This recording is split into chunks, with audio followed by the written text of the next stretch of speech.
Hello everyone! Welcome to Tarot with Chiva. So ngayon po, babasahan naman po natin lahat ng signs about sa kanilang love and relationship. So this is general reading lang po. Only text will resonate with you and leave what doesn't. So ngayong araw po, meron tayong total lunar eclipse na gaganapin. So during this powerful eclipse, no, ito yung mga nakatagong mga emosyon na mailalabas natin or it will come to light. And what it meant for you will stay.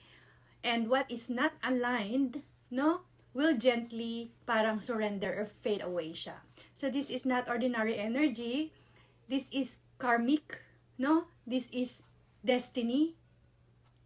This is truth and revealing itself, no? So be mindful lang po, no, na eclipse energies unfolds over the next 3 to 6 months. Alright, let's move to Earth sign for Earth sign. This is Sun, Moon, Rising, as well as Venus replacement. So only text will resonate with you and leave what doesn't. This is a general love reading for our total lunar eclipse. So let's see kung ano ibibigay sa ni Moon na card for this reading sa ating Earth sign, which is unahin natin si Taurus. Taurus po. Okay, so you have communication is the key. Okay, sabi ni Moon, communication is the key. Alright, so let's see for Taurus. For Taurus, please. Love for Taurus, please. Love energy for Taurus, please.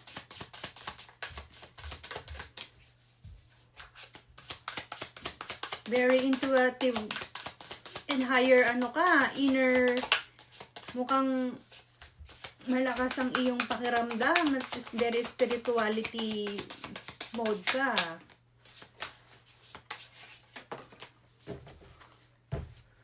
Okay, so you have the High Priestess, you have the Nine of Wands, and you have the Queen of Wands. Another one, please. Para mas one more, please. Six of Cups. Okay, so Taurus, no? Commitment energy is strong. Someone sees long-term potential with you. No, may taong nakakakita ng mga potential mo, no? Sa trabaho. Because you have the High Priestess and the Nine of Wands, no? So, merong mga tao na hindi pa sinasabi sa'yo, pero may mga tao or someone or isang tao na nakikita yung potential mo at yung galing mo, no? And yun yung parang nagbibigay sa iyo ng ng parang charisma, no? And also malakas ang iyong intuition, no? Because si High Priestess is about very intuitive siya and very spiritual siya, no? High power. So, confidence tong tao na to, nakikita niya na malakas din ang confidence mo, no? Kasi nga, passionate siya, determinado siya na, yes, nakikita niya yung long-term potential sa'yo eh, no? Nakikita niya yung long-term potential.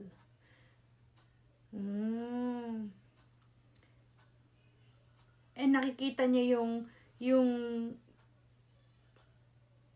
sentimentally or comfort sa'yo, no? Na mas mapapadali yung mga situation kapag kasama ka niya. Medyo mahirap siyang basahin, pero yes, you have Moon card in. Moon in Sagittarius, Aries in Sagittarius, and Leo card. You have Scorpio, Sun, wow, fiery. You have Aries and Leo, and also Sagittarius. You also have Sagittarius, and you have water sign, which is Moon. No? Maaring sign niya is si Scorpio, si Leo, si Aries, si Sagittarius, pero malakas si Moon dito at saka si Sagittarius. Malakas si Moon and si Sagittarius. Mm-mm. Okay, so, yan. Be mindful lang na merong tao talaga na nakikitaan ka ng full potential mo. Tsaka nakikita nila yung long term na yon. So, ibig sabihin, itong tao na to is magiging long term partner mo to, magiging long term relationship mo to, no? Kasi nakikita niya talaga yung potential niya sa'yo. At parang sa kanya, nasa iyo yung comfort, tsaka yung confident eh. No? Yung comfort mo na makukuha niya, yun yung magbibigay sa kanya ng confidence. So, which is napakaganda. Kasi very very high power ka o higher, nandun ka sa higher power and inner unconscious voice mo na aura. So, yun yung gusto ng tao na to. Wow, nice.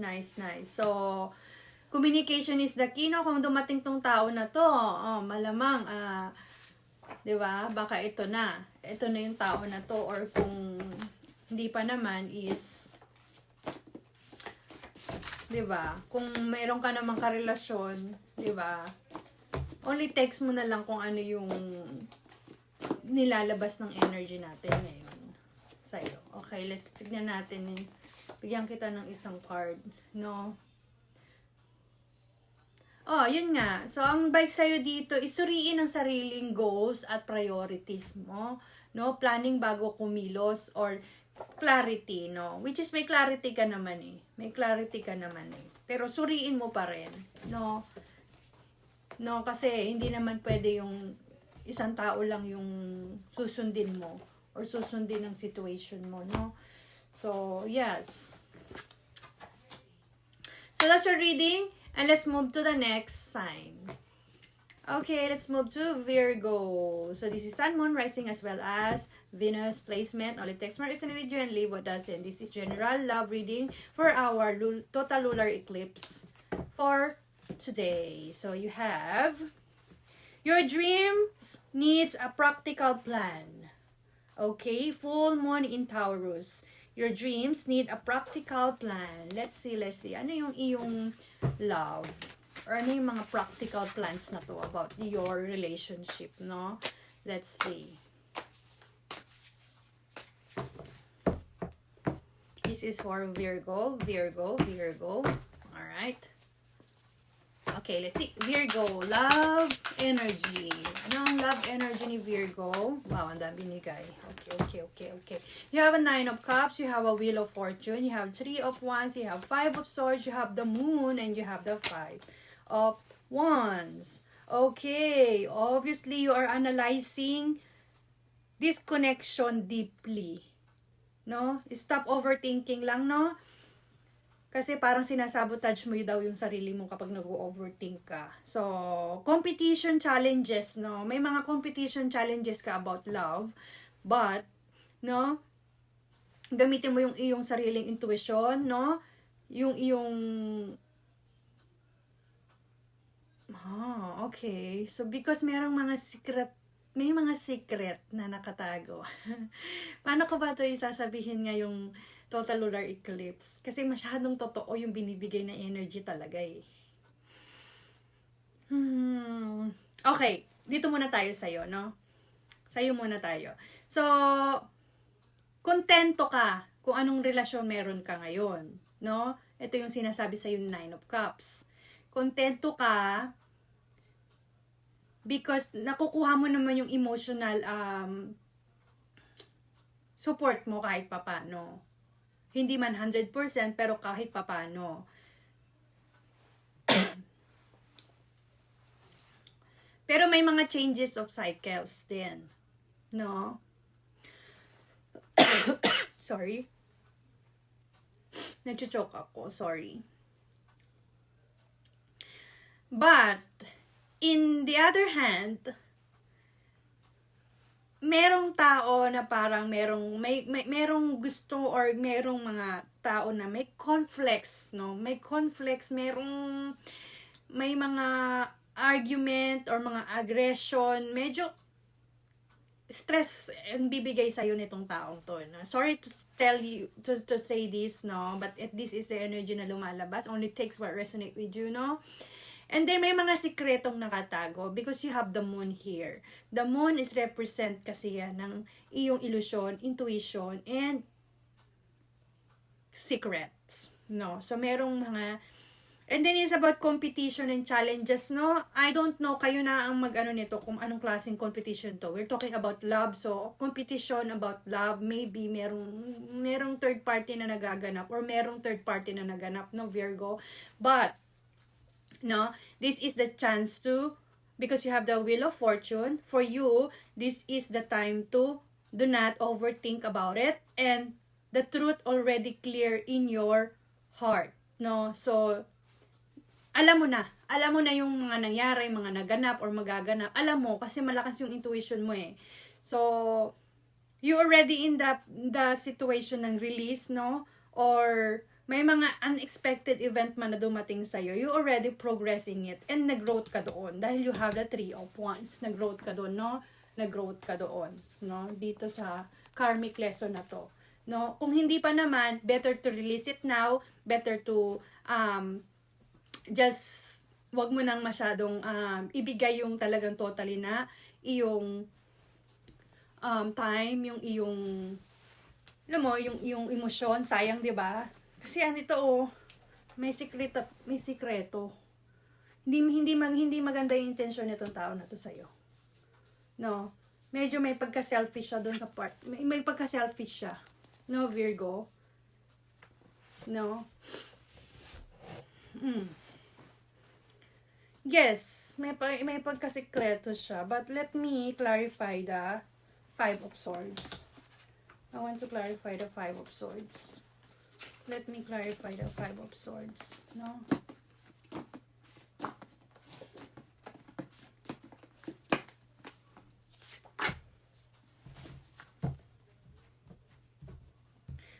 Okay. Walang mental clarity pa tong tao na to. No? Or meron siyang, hindi siya nag-heal. Kumbaga, nandun siya sa past. Stuck siya sa past niya. Hindi siya pag-release pa, kaya medyo selfish siya, no? Medyo selfish siya. Meron din siyang legal issue, no? Malamang. Or meron siyang mga maling desisyon sa past niya. No? May mga maling desisyon. Lack of direction, nagra-rush sa mga desisyon, kaya ganon. Okay.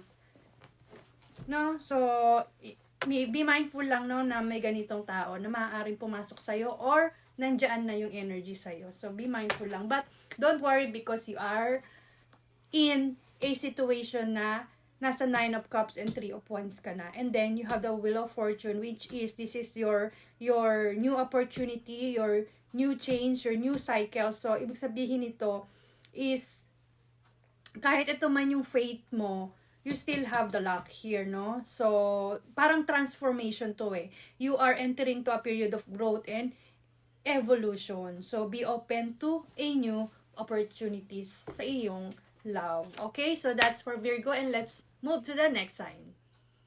Okay, so let's move to the next sign, which is the sign of Capricorn. Sign of Capricorn po tayo, no? Kay Capricorn po tayo. Okay. For Capricorn.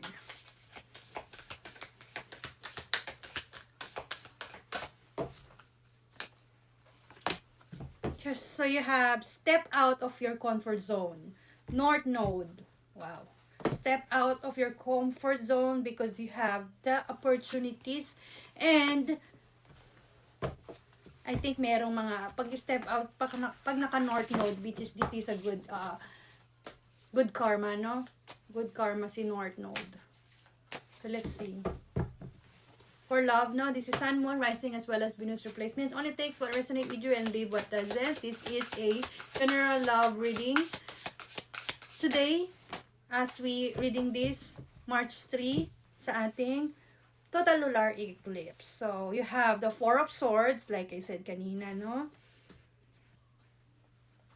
Step out on your comfort zone. You have the 6 of Wands, victory, recognition sa love, You have celebration and harmony. Wow, wow, wow, wow. So, nice sa yung love, no, Capricorn. And then, let's see kung ano yung energy dito. Kabila. Energy. Love for Capricorn. Love for Capricorn. Ooh, ooh, ooh. You have the Hangman. This one, you have the Death, and you have the Eight of Wands. Ooh, surrender and release. No. Progress, transformation, and generation. Alright. So, Capricorn, you might dealing with Scorpio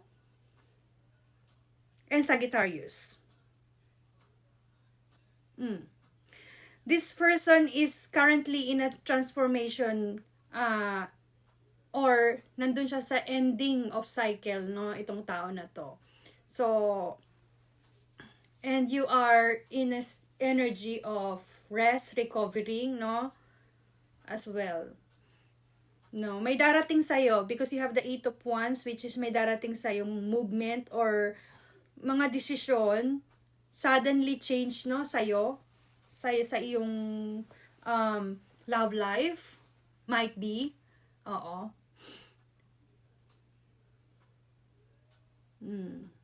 So, release, no, release any,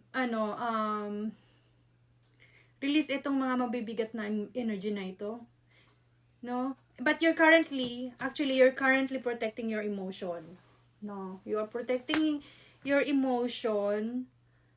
Love is coming, but only if you soften walls, no? Papasok yung love sa'yo kung medyo wag mong titigasan yung ano mo, yung gate or wall, no? Para makapasok si love. Kaya lang, you are very grounded, no?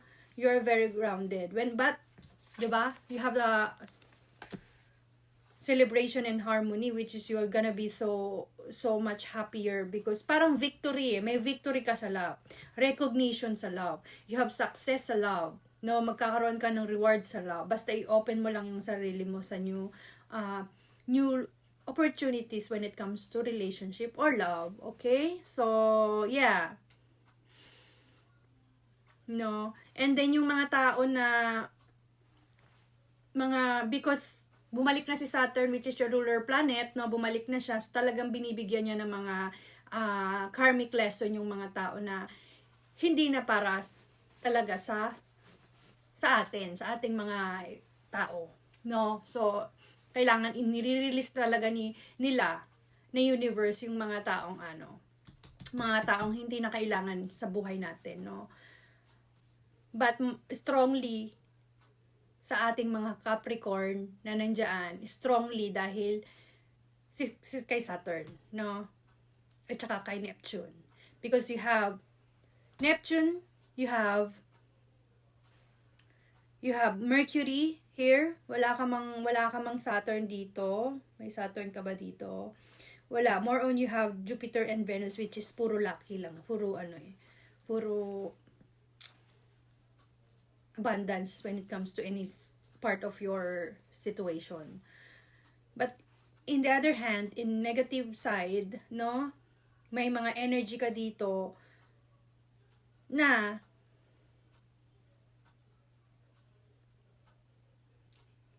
mabilis tong ending na to. Yes, I don't think na magi-stay to ng matagal sa'yo. Because may gusto ng energy dito, dalawa dito na ma-release mo to. Matanggal na to sa iyong sa iyong energy. So yes, maganda. So hindi ko na i-clarify ito, no, kasi nakita na natin, Capricorn, kung ano yung mga energy mo. But you might dealing with Scorpio, you might dealing with Sagittarius. The rest wala nang lumalabas na iba, puro planet na.